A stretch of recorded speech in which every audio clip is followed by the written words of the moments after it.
Hey, it's Worth Playboy. And my Playboys Bunny. Welcome to our podcast where we discuss pickup, game, relationships, and Sex.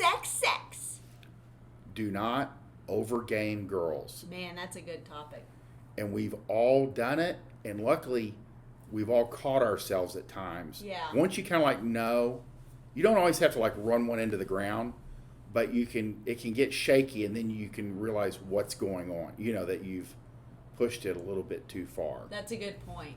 And I pulled a tweet. This is not mine. I'm trying to remember who I pulled this from because it reminded me of things that I've said myself. It says, "Don't overgame women, especially if they're already showing you attraction signals, indications of interest. Yeah. Know that attraction isn't difficult to build, but it is easy to kill."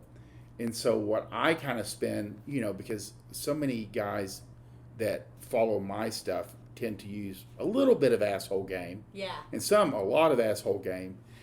You really can, it has to be calibrated. Yeah. And that's what I should try to convey is once you kind of got her giggling, she's punching you in the arm, she's laughing, she's following compliance tests, let's go over here, let's go down the block, let's go to my room. You don't have to beat her over the head. Right. And that's really where it comes down to is calibrating what she needs at that point in the seduction. Sure. Absolutely. And again, I would say this, the gentleman that wrote this on the front end was when you're trying to create attraction, once you've got the hook set. Yeah. And I've heard guys that are infield more, yeah, they'll say, when I set the hook. And they can start backing off. Yeah. It's kind of at that moment that she's starting to go along. Well, it's almost like once you get her locked on your cock, she starts chasing you more. Exactly. It's very much the same way, just on a little bit lighter note. Yeah. Once she's got the attraction turned on, she does a little bit more chasing. Yeah. Yeah. And I think that even just running a compliance test, like, hey, let's go over here, yeah, moving her away from her friends or, suggesting a different location. If you can get her to comply, she's already starting to move in your direction. Absolutely. And you can also see this too, just with body language. When you set yourself up, let's say you're at a bar and you're at 45 degrees to her, she's facing the bar. As she warms up, she will rotate towards you. Yeah. And you look for indications of interest. She's playing with her hair. She's fidgeting. She's laughing.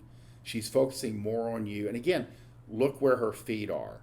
Because if her feet are pointing towards you, she's going in the right direction. Yeah.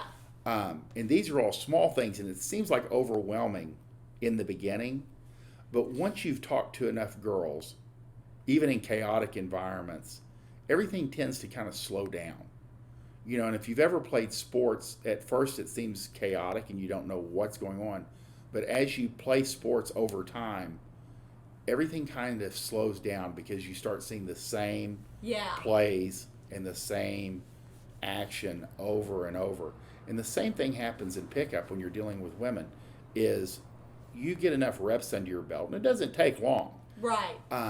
Because we're really built for this as human beings, for communication. Everything will start slowing down, and you'll catch her playing with her hair. You'll catch her playing with her earring. You'll catch her putting her finger in her mouth.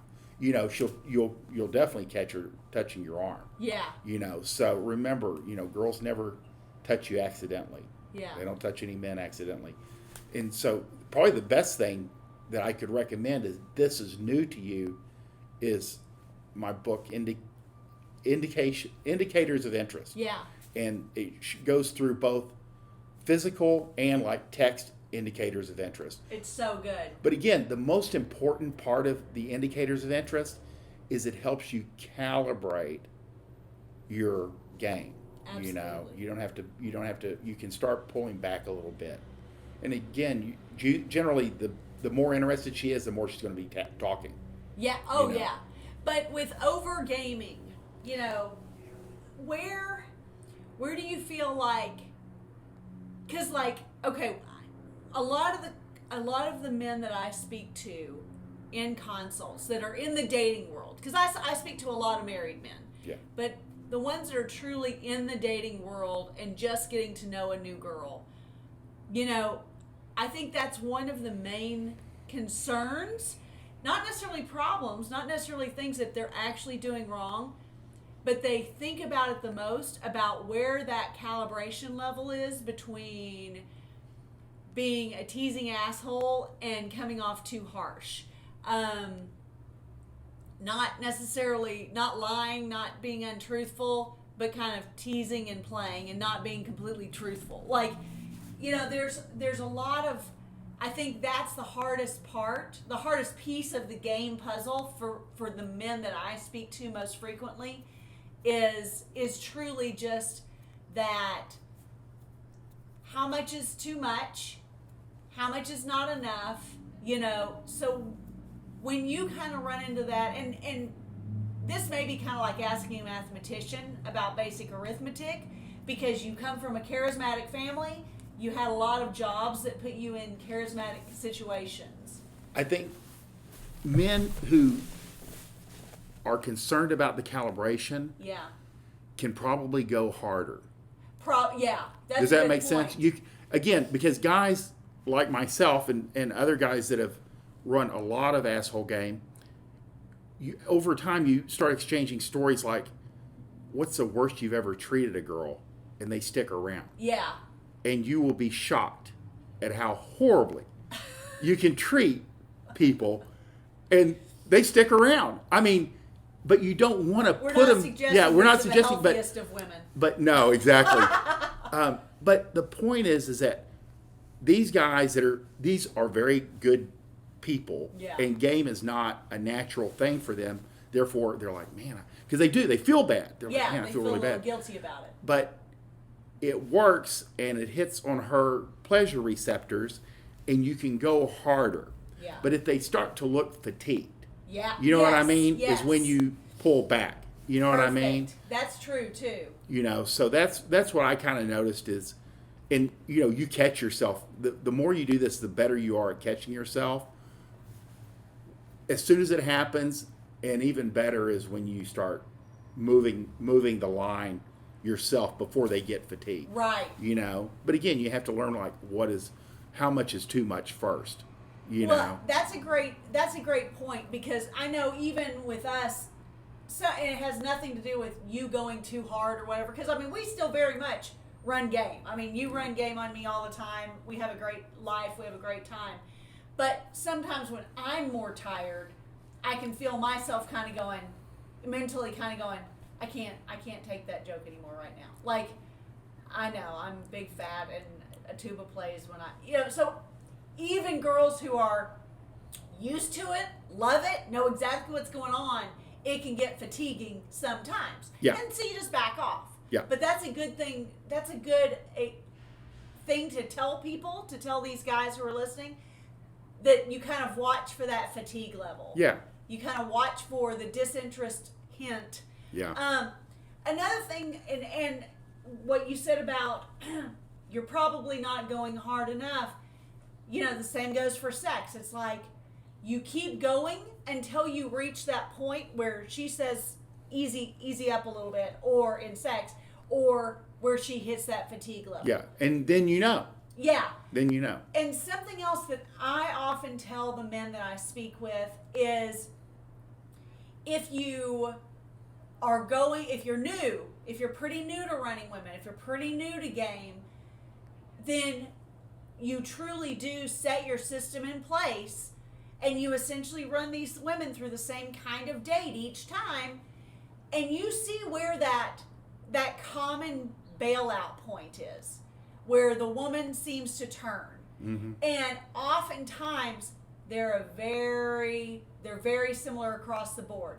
So you go, okay, I was going too hard, or I took that one too far, or, you know, I didn't handle that game technique well. That's where I need to tweak my system. Sure. And that's where I need to change things up. Yeah. So, yeah. So I always say you need to look at your techniques over multiple women and see, because it may just be one girl that thing turns off. Don't completely change your dating system because it didn't work with one uptight Yeah, chick who got yeah. in front of you. It's like when we train people, Yeah. and every once in a while you'll get a person who's a little bit more fragile Yeah. than others, but you don't change your entire program to meet the lowest common denominator. Right. You know what I mean? Exactly. So you deal with what you see as your average people. Yeah. Because that's who's coming to see you. Absolutely. That is absolutely true with dating and games. Yeah. So don't overgame, but the likelihood is, unless she's bailing out,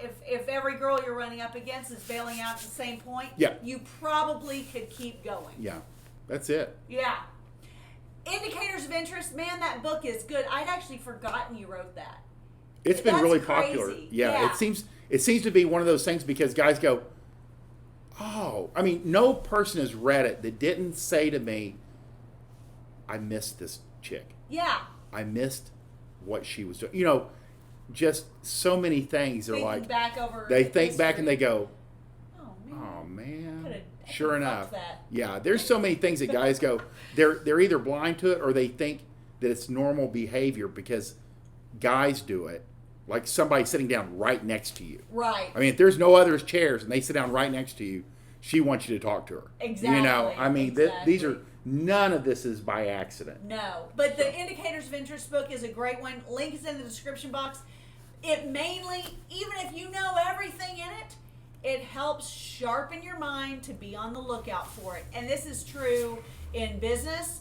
When girls are showing indications of interest, you can get them to comply to more business things as well. Like everything about your life and your coexisting with women in all walks of life, whether it's your mother, your sister, a hot girl in front of you, benefit from knowing these indicators of interest. If you like this podcast, please like, subscribe, share with your friends because we want you to win. Bye.